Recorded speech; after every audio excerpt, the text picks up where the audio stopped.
Nasa linya po ngayon para po sa panig ng ilang grupo ng mga uri manggagawa ang Secretary General po ng grupong Sentro ng mga nagkakaisa at progresibong manggagawa. Ginoong Joshua Mata, maganda umaga po.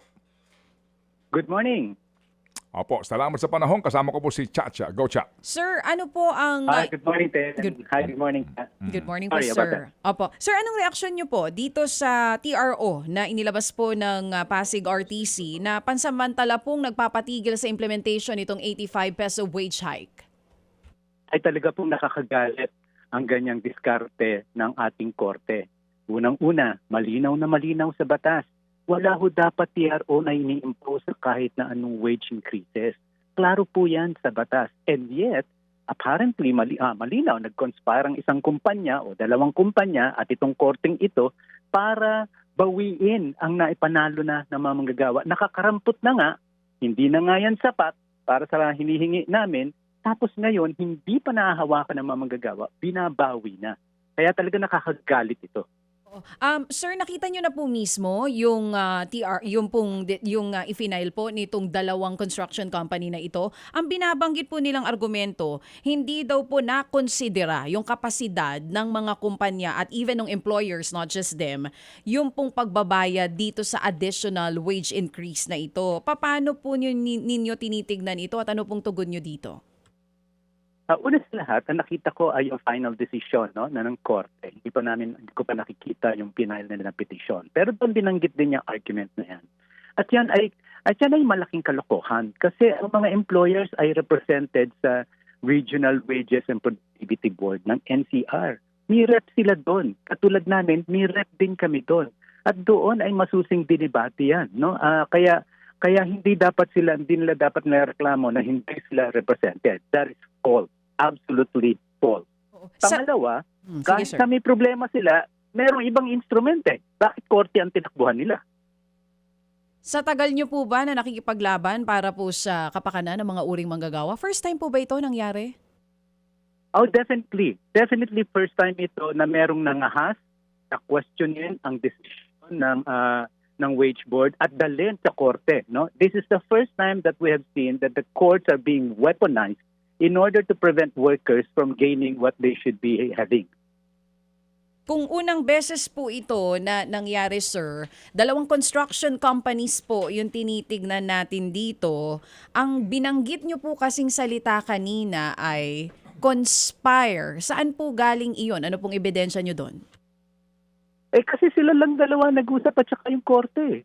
May hindi nga kami in-inform dito. Kami ang tatamaan. Kaming mga manggagawa ang tatamaan. Hindi kami in-implead doon. Ang nag-usap-usap lang silang dalawa plus yung Department of Labor. Hindi man lang inisip na imbitahan ang mga manggagawa na matatamaan ito.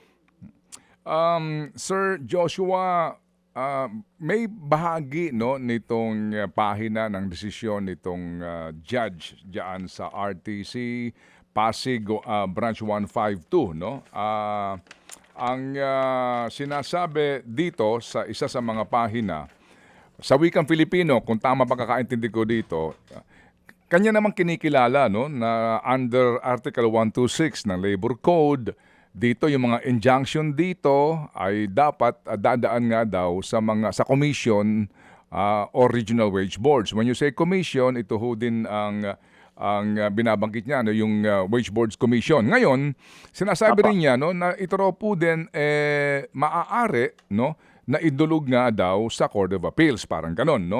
Pero sabi niya, ito yung kanyang argumento.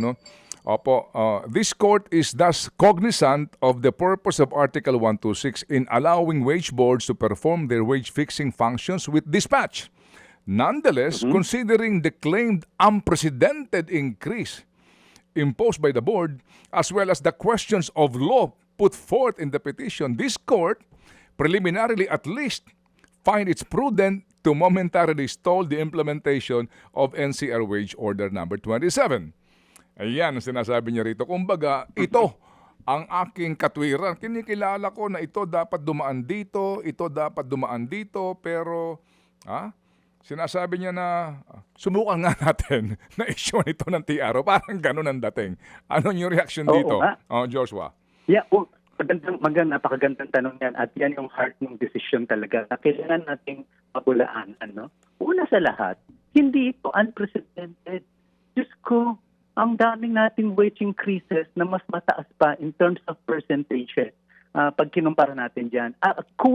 Quick look at the survey, at the data coming from the National Wages and Productivity Board o NWPC ay makikita natin na noong 1989, 39% ang itinaas, 90% in 1990 at yung isa pang pinakamalapit 13.79% no in 1996. Ito nasa 12.23% lang ito.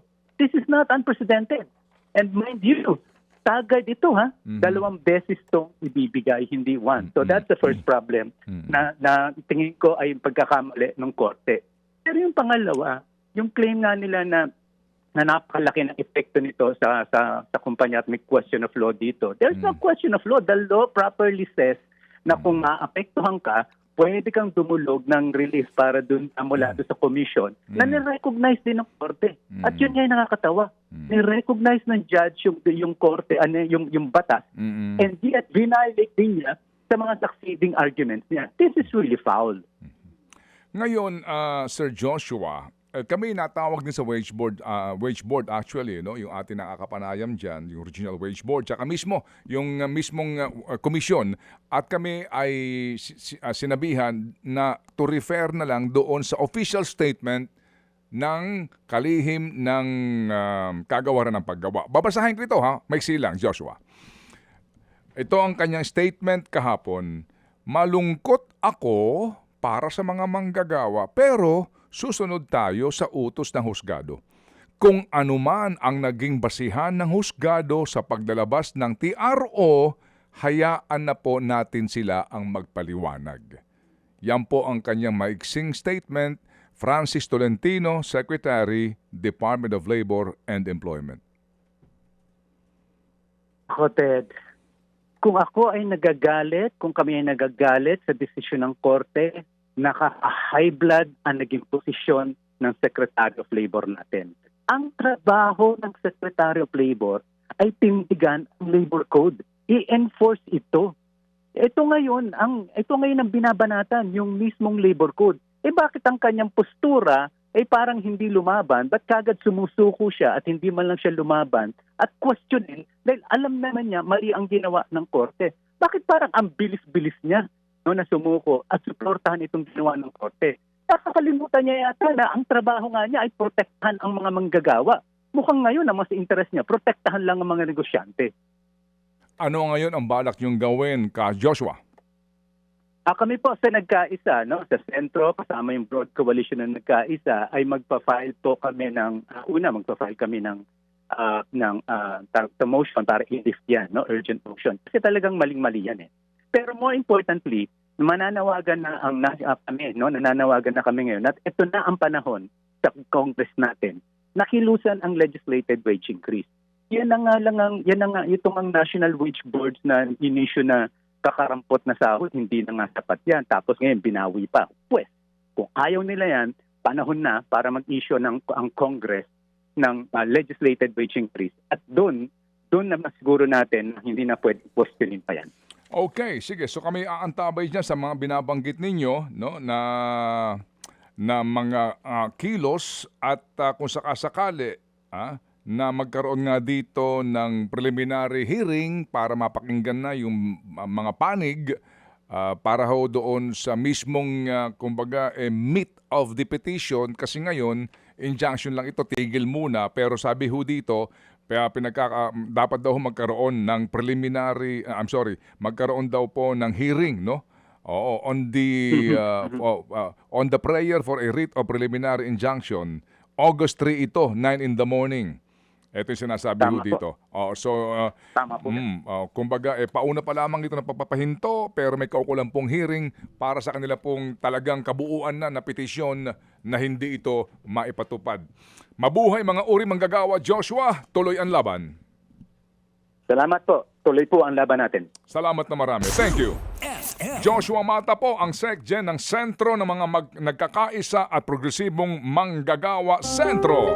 Mga kapatid, patuloy po kayong tumutok sa 105.9 True FM para sa totoong balita, impormasyon, music and entertainment. Mag-subscribe sa aming YouTube channel at podcast at sundan nyo kami sa Facebook, Instagram, X at TikTok sa True Network PH. Bisitahin din po ang aming official website, truefm.ph.